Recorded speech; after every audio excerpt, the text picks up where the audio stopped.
نحمده ونصلي ونسلم على رسوله الكريم اما بعد فاعوذ بالله من الشيطان الرجيم بسم الله الرحمن الرحيم انما وليكم الله ورسوله والذين آمنوا الذين يقيمون الصلاة ويؤتون الزكاة وهم راكعون صدق اللہ العظیم۔ آج کی نشست میں آپ کے سامنے سیدنا علی ابن ابی طالب رضی اللہ تعالی عنہ کا مقام و مرتبہ بیان کرنا چاہتا ہوں۔ حضرات محترم، پروردہ آغوش نبوت، اقلیم ولایت کے شہنشاہ، عبادت و ریاضت میں مسلمانوں کے پیشوا، زمانہ رسالت میں بدر سے لے کر آخری غزوہ تک میدان شجاعت کے شہسوار، جو پیدا ہوئے تو کعبہ میں اور جنہوں نے شہادت کی خلعت فاخرہ پہنی تو وہ مسجد میں، جن کی زندگی کا محور آغاز سے انجام تک اللہ کا گھر تھا، جن کی محبت میں جینا عبادت ہے اور جن کی محبت میں مرنا شہادت ہے، انہیں علی المرتضیٰ کہتے ہیں۔ حضرات محترم، یوں تو تمام صحابہ کرام رضوان اللہ تعالی علیہم اجمعین نبی دو عالم علیہ الصلاۃ والسلام کے منظور نظر تھے، اور جملہ صحابہ کرام بلند مقام و مرتبہ پر فائز تھے، خصوصاً خلفائے راشدین نمایاں ترین خصوصیات کے حامل تھے، لیکن سیدنا علی ابن ابی طالب رضی اللہ تعالی عنہ کو جو عظمتیں حاصل تھیں ان میں ان کا کوئی بھی ہمسر نہ تھا۔ حضور نبی کریم رؤوف الرحیم صلی اللہ علیہ وسلم نے فرمایا، علی مجھ سے ہیں اور میں علی سے ہوں۔ اس کا ایک مطلب تو یہ ہے کہ علی کا تعلق میرے خاندان سے ہے اور میرے کمالات نبوت کا اظہار علی کی ذات سے ہوگا، اور اس کا دوسرا مطلب یہ ہے کہ علی کی ذات جو ہے وہ میری ذات میں گم ہو گئی ہے، میں علی کے لیے آئینہ ہوں اور علی میرے جمال و کمال کا پرتو ہیں۔ اور ایک موقع پر اللہ کے رسول نبی دو عالم علیہ الصلوۃ والسلام نے ارشاد فرمایا، انا مدینۃ العلم وعلی بابها، میں علم کا شہر ہوں اور علی اس کا دروازہ ہے، بس جسے گھر میں آنا ہے اسے چاہیے کہ دروازے سے آئے۔ سیدنا حضرت زید بن ارقم رضی اللہ تعالی عنہ روایت کرتے ہیں کہ حجۃ الوداع کے بعد نبی دو عالم علیہ الصلوۃ والسلام نے غدیر خم کے موقع پر نبی دو عالم علیہ الصلوۃ والسلام نے سیدنا علی بن ابی طالب رضی اللہ تعالی عنہ کے ہاتھ کو اپنے ہاتھ میں لے کر بلند کر کے فرمایا، تمام مسلمان جو ہیں وہ مجھے اپنی جانوں سے بھی بڑھ کر زیادہ محبوب رکھتے ہیں۔ تو سارے صحابہ کرام رضوان اللہ تعالی علیہم اجمعین نے عرض کیا، کیوں نہیں یا رسول اللہ؟ پھر میں کیا تم نہیں جانتے کہ ہر مومن مجھے اپنی جان سے بھی زیادہ بڑھ کر محبوب رکھتا ہے؟ صحابہ کرام رضوان اللہ تعالی علیہم اجمعین نے دست بستاد کی، یا رسول اللہ کیوں نہیں؟ پھر آپ صلی اللہ علیہ وسلم نے فرمایا کہ جس کسی کا میں محبوب ہوں علی بھی اس کے محبوب ہیں، اے اللہ اس سے محبت رکھ جو علی سے محبت رکھے، اور اے اللہ اس سے عداوت رکھ جو علی سے عداوت رکھے۔ بعد میں سیدنا عمر بن خطاب رضی اللہ تعالی عنہ کی ملاقات سیدنا علی بن ابی طالب رضی اللہ تعالی عنہ سے ہوئی تو فرمایا، اے علی آپ کو بہت مبارک ہو کہ صبح اور شام میں سے کوئی وقت ایسا نہیں گزرتا کہ ہر مسلمان کے دل میں آپ کی محبت ہوتی ہے۔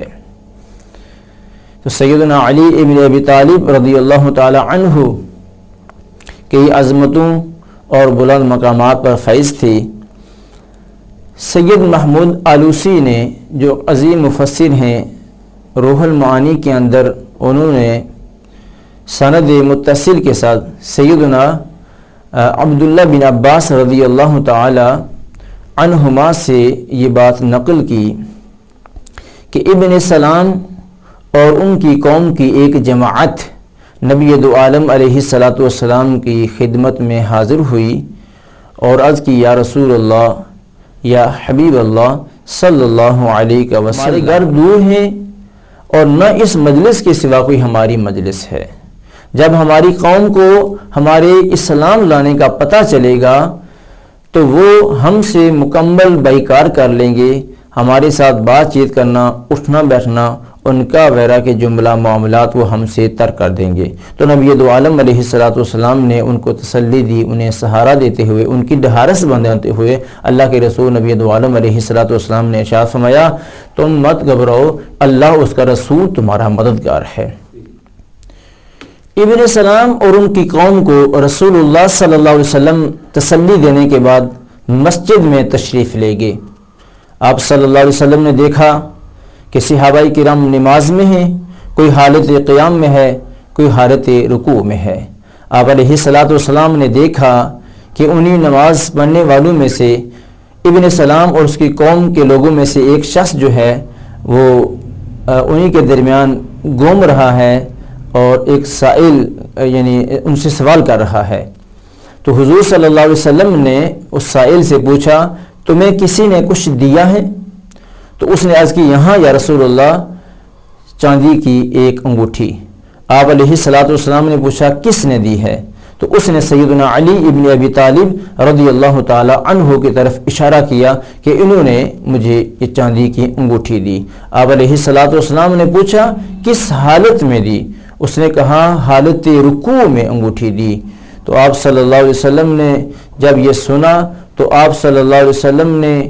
خوشی سے نعرہ تکبیر بلند کیا اور پھر آپ صلی اللہ علیہ وسلم نے اس آیت کریمہ انما ولیکم اللہ ورسولہ والذین آمنوا الذین یقیمون الصلاۃ ویؤتون الزکاۃ وہم راکعون کی تلاوت کی کہ اللہ تعالیٰ اور اس کا رسول اور ایمان والے تمہارے مددگار ہیں جو نماز پڑھتے ہیں اور اس حال میں صدقہ کرتے ہیں کہ وہ رکوع میں ہوتے ہیں۔ اس آیت میں سیدنا علی ابن ابی طالب رضی اللہ تعالی عنہ کی کئی وجوہ سے عظمتیں ظاہر ہوتی ہیں۔ اولاً کہ نبی دو عالم علیہ السلام نے خوشی کا اظہار کیا اور مسرت کا اظہار کرتے ہوئے آپ علیہ السلام نے نعرہ تکبیر بلند کیا اور آپ علیہ السلام نے اس آیت کریمہ کا مصداق سیدنا علی ابن ابی طالب کو قرار دیا اور خوشی کا اظہار کیا، مسرت کا اظہار کرتے ہوئے نعرہ تکبیر بلند کیا۔ ثانیاً نبی دو عالم علیہ السلام نے اس آیت کریمہ کی روح سے آپ علیہ سیدنا علی ابن ابی طالب کو ایمان والا قرار دیا۔ یوں تو سارے صحابہ ہی ایمان والے تھے، لیکن اس کی عظمت کا انسان اندازہ نہیں لگا سکتا کہ جسے خود نبی دو عالم علیہ السلام ایمان والا قرار دیں، تو جسے خود نبی دو عالم علیہ السلام ایمان والا قرار دیں گے اس کے ایمان کی بات ہی کچھ اور ہے۔ اور ثالثاً اس آیت کریمہ سے یہ بات ثابت ہوتی ہے کہ سیدنا علی ابن ابی طالب رضی اللہ تعالی عنہ مسلمانوں کے مددگار ہیں۔ وہ صرف ابن سلام اور ان کی قوم کے مددگار نہیں ہیں بلکہ قیامت تک آنے والے مسلمانوں کے حضرت علی ابن ابی طالب رضی اللہ تعالی عنہ مددگار ہیں۔ جس طرح اللہ تعالیٰ اور اس کا رسول قیامت تک آنے والے مسلمانوں کے مددگار ہیں، اسی طرح سیدنا علی ابن ابی طالب رضی اللہ تعالی عنہ بھی قیامت تک آنے والے مسلمانوں کے مددگار ہیں۔ یہی وجہ ہے کہ عرف عام میں آج تک سیدنا علی ابن ابی طالب رضی اللہ تعالی عنہ کو مشکل کشا کہا جاتا ہے۔ اور رابعاً سیدنا علی ابن ابی طالب رضی اللہ تعالی عنہ کی عظمت ایسے ظاہر ہوتی ہے کہ یہ آیت کریمہ تو نازل ہو چکی تھی لیکن اس کا مصداق ابھی تک نہیں پایا جا رہا تھا،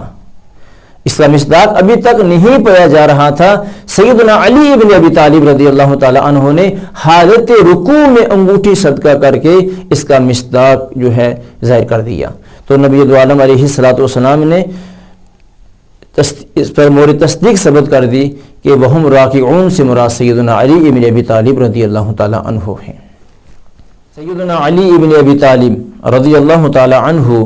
وہ عظیم شخصیت ہیں کہ جن سے بغض رکھنا کفر ہے اور جن سے محبت کرنا یہ ایمان ہے۔ حضور نبی کریم رؤوف رحیم صلی اللہ علیہ وسلم نے انہیں اللہ اور اپنا محب قرار دیا اور اس کے ساتھ ساتھ سیدنا علی بن ابی طالب رضی اللہ تعالی عنہ کو رسول اللہ صلی اللہ علیہ وسلم نے